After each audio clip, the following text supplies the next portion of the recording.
Hello world, I'm Robin Catling and this is Write On. Join me in my author journey as I delve into the craft of writing, bringing you tools, tips and lessons learned the hard way so you don't have to.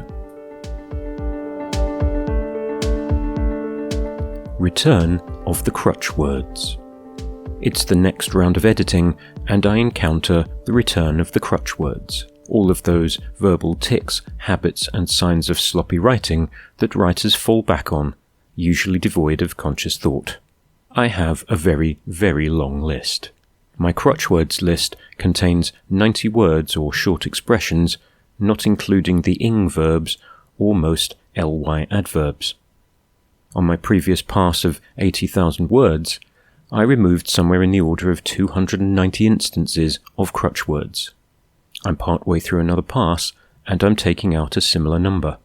That's a massive amount of crap to include in one draft, and signs of a very poor edit the first time around.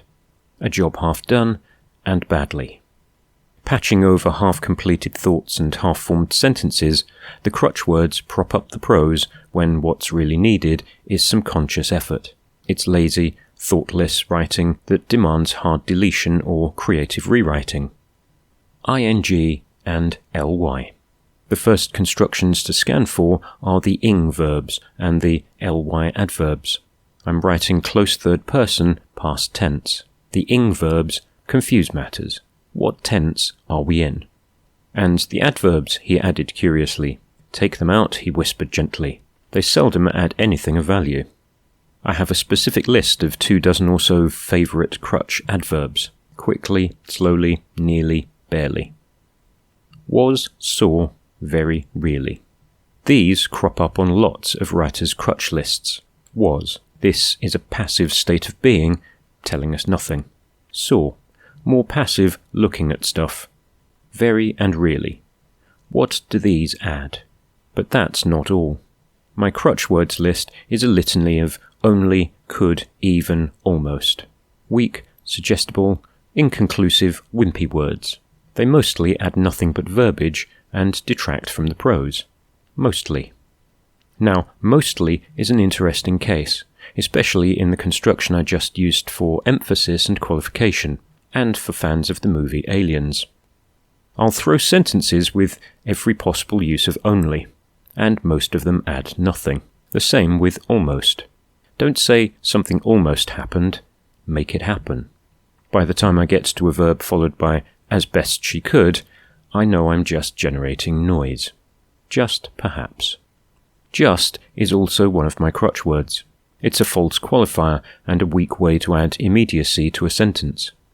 As for perhaps, it's one of my mealy-mouthed qualifiers that adds vagueness and uncertainty without actually asking a question.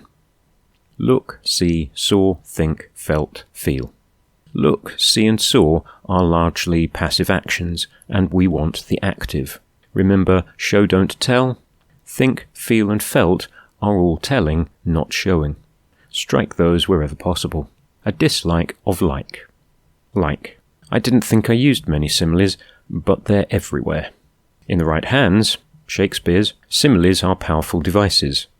In mine, they turn up as lazy description. Metaphor is much more powerful.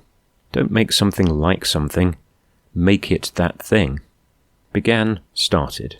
Unless there's something dramatic to interrupt the action, don't begin or start it, just do it. Begin to and started to are another pair of passive constructions that strip the energy from whatever action there is. Should I go on? Head count. I used to keep a tally of my Crutch Words as I edited, how many instances I kept and how many I removed. OCD? Possibly, but it did quantify how badly I relied on certain words and phrases. I'm much more likely to remove Crutch Words from exposition than dialogue. The way most people talk is full of Crutch Words. There's a natural, unstudied tone to Crutch Words that sound like normal speech without the and filler words of actual conversation. You can colour a character weak or strong by their use or disuse of Crutch Words. However, I've gone back to a tally list of an earlier edit. I recognise now that if the total kept is greater than the total removed, there's a problem. I'm just not harsh or critical enough in the edit. Call it laziness or lack of basic competence. A crutch word is in the list because it's overused. Every single instance demands a good, hard appraisal.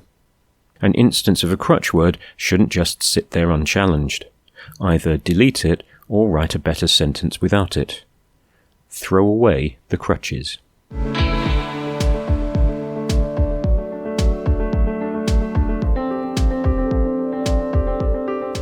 That's all for this time. Thanks for stopping by. You can like and subscribe to the channel or go to robincatling.com to check out the blog.